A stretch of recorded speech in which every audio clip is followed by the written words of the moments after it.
Hey YouTube, and welcome back to the blog. Today, let's talk about bed extenders.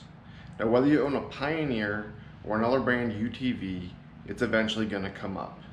And especially if you own a Pioneer 1005, like this one, or the 704, it's going to come up even sooner. So let's look at why you may want a bed extender and why you wouldn't. So why wouldn't you want one? Cost. That's probably the only reason I can think about. So why would you consider bed extender? Well, let's look. You got your back seat up. You haven't got any room. So let's go ahead and measure it and see.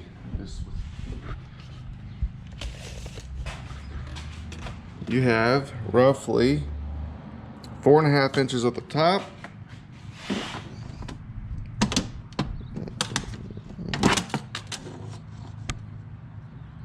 And about 8 inches at the bottom. So you don't have much room. Now you can always put the tailgate down. Remember, I bought this unit to carry 5 people. But now anything that you have is not secure. So let me show you the benefits of having the bed extender, give you my thoughts and opinions.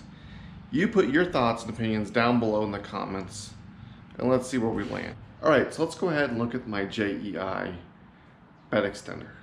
Remember, I told you before, I'm a huge fan of small business. This one comes from the Midwest, I believe. It's small business. They manufactured right here in the US. They're made to order, essentially. You can get them in a multitude of colors. If you remember, I bought my harness bar from a local place, again, small business. My wheel spacers were, again, small business here in the US, along with my flag mount there. Yes, I can get these parts cheaper overseas, but I would rather spend some more money on the local or small businesses right here in the US, supporting our US economy. So let's go ahead and look at this and how it installs.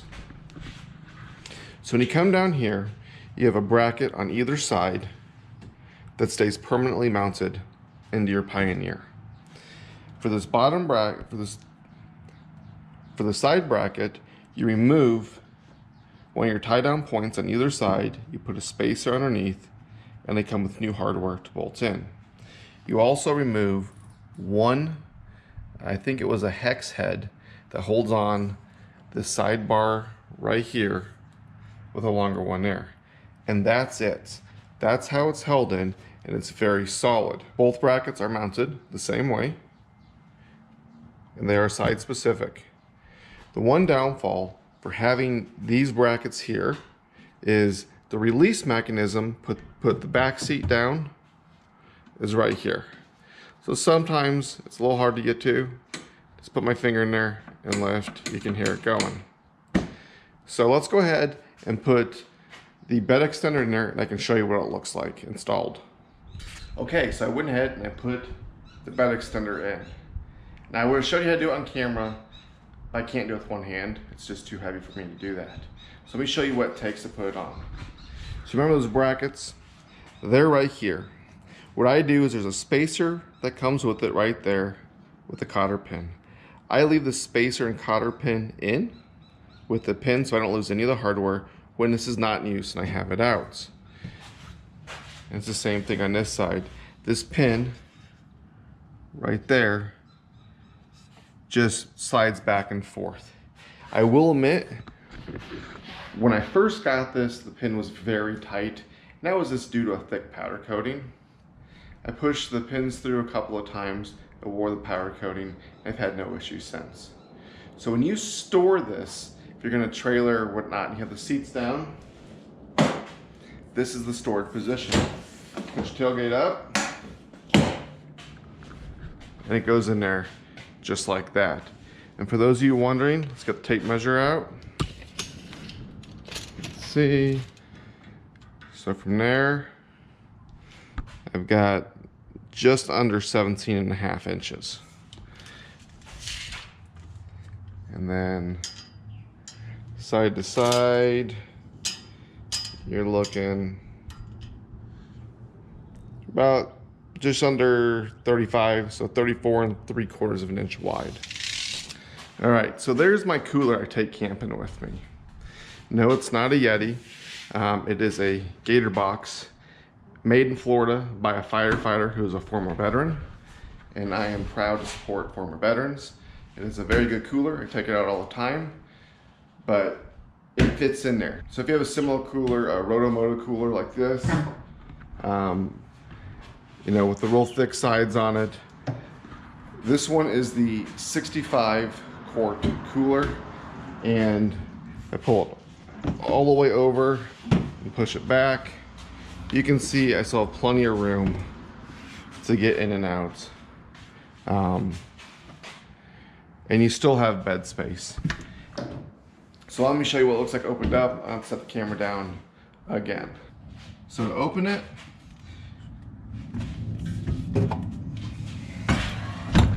now there's 2 locking pins on here. I opted to have a second one. It only comes standard with one.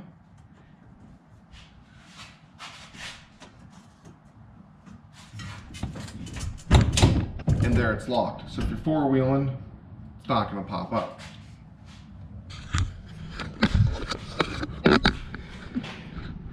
So here it is in the open position. So I did opt when I bought this kit from JEI, you can see it right there. It's for the tailgate extender. And all that does is it lets your tailgate lay flat. For some reason, Honda doesn't like their tailgate laying flat, so this kit adds it. If you look down here, you can see that this plate here extends the bed, but it still sits a little bit on the tailgate. And then these pins right here lock in. And they're on both sides. I did opt for the second one. So let's go ahead and put the rear seat up over here, which is super simple. Open the door. Slide my stuff out of the way. And we'll just lock that in for now. So now if you look at it, you actually have some room. And there you go. Plenty of big enough. I would assume you can get a much larger cooler, whatever you need in here. The question is, do you need a bed extender? And if so, which one do you get? When it comes to bed extenders, there's a ton of them out there. Do your research and pick the one that's the best for you. A lot of people who have the 704s or the 1005s like this one end up getting bed extenders, it seems like. If you're gonna use the seats on a regular basis, you're gonna wanna carry more stuff. It's a good handy piece of equipment to have. It goes on and off your UTV in about 90 seconds, it's 2 pins. Let me know in the comments below, would you get a bed extender? Why or why not? I think it's helpful and handy to have. It's not something I use every day. If you like the video, give me a big thumbs up. Until next time.